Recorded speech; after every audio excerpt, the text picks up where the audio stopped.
السلام علیکم ورحمۃ اللہ وبرکاتہ۔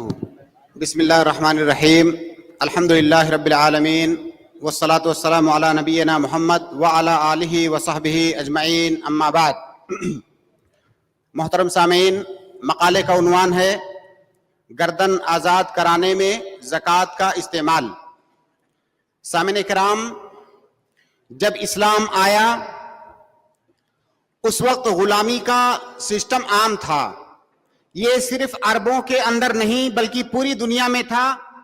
وہ غلام نسل در نسل غلام ہی رہتے تھے تو وہ انسان ہی، مگر ان کے ساتھ جانوروں سے بھی بدتر سلوک کیا جاتا تھا۔ انسانیت کے تمام حقوق سے وہ محروم تھے۔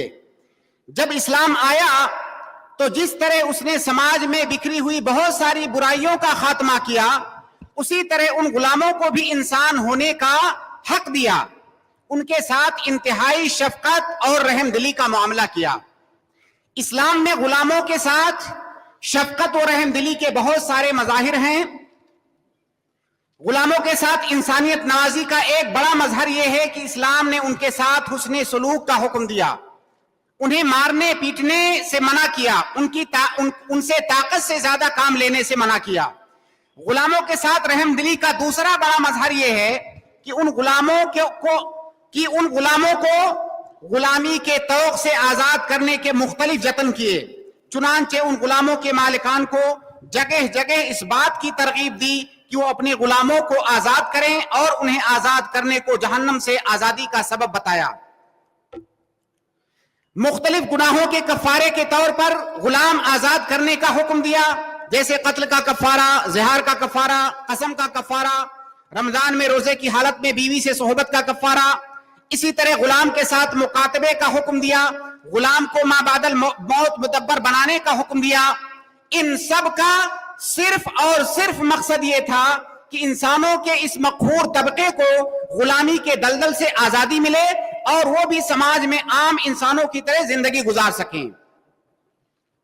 اسلام نے غلاموں کی آزادی کو اتنی اہمیت دی کہ زکوٰۃ کے 8 مصارف میں سے ایک مصرف زکوٰۃ کے مال سے غلام کو آزاد کرنا بھی رکھا۔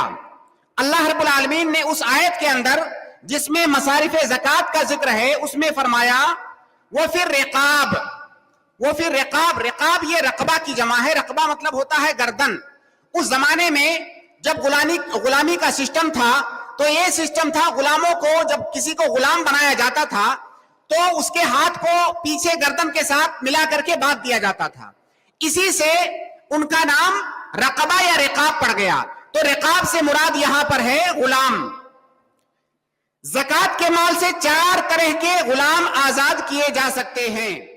زکوٰۃ کے مال سے 4 طرح کے غلام آزاد کیے جا سکتے ہیں۔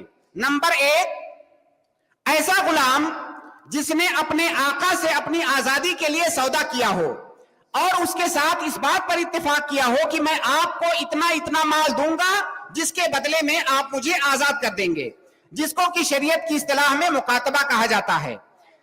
اس غلام اور اس کے آقا کے درمیان طے شدہ رقم کو زکوٰۃ کے مال سے ادا کر دیا جائے گا تاکہ وہ آزاد ہو جائے۔ دوسری شکل ہے غلام کو آزاد کرنے کی کہ زکوٰۃ کے مال سے کسی ایسے غلام کو خرید کر آزاد کرنا جس نے مکاتبہ نہیں کیا ہوا ہو۔ تیسری شکل ہے کہ اگر کسی مسلمان کو کفار نے بندی بنا لیا ہو تو اسے بھی زکوٰۃ کا مال دے کر کے آزاد کرایا جائے گا۔ کسی مسلمان کو کفار نے بندی بنا لیا ہو تو اسے بھی غلام سمجھا جائے گا اور اسے زکوٰۃ کے مال سے آزاد کرایا جائے گا۔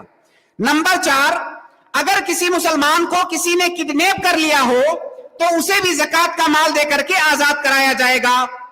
ان چاروں قسموں میں، یہ جو 4 قسمیں میں نے ذکر کی، ان چاروں قسموں کے اندر جو چیز مشترک ہے وہ یہ کہ چاروں ہی کسی اور کے ہاتھ میں کسی سامان اور مال و متاع کی طرح سے ہیں، ان کے ساتھ ان کا مالک جو چاہے وہ کرے۔ غلام آزاد کرنے کے لیے زکوٰۃ کا مال دینے کا 2 طریقہ ہے۔ ایک طریقہ تو یہ ہے کہ غلام کو مال دیا جائے تاکہ جا کر کے اپنے مالک کو دے کر کے وہ آزادی حاصل کر لے۔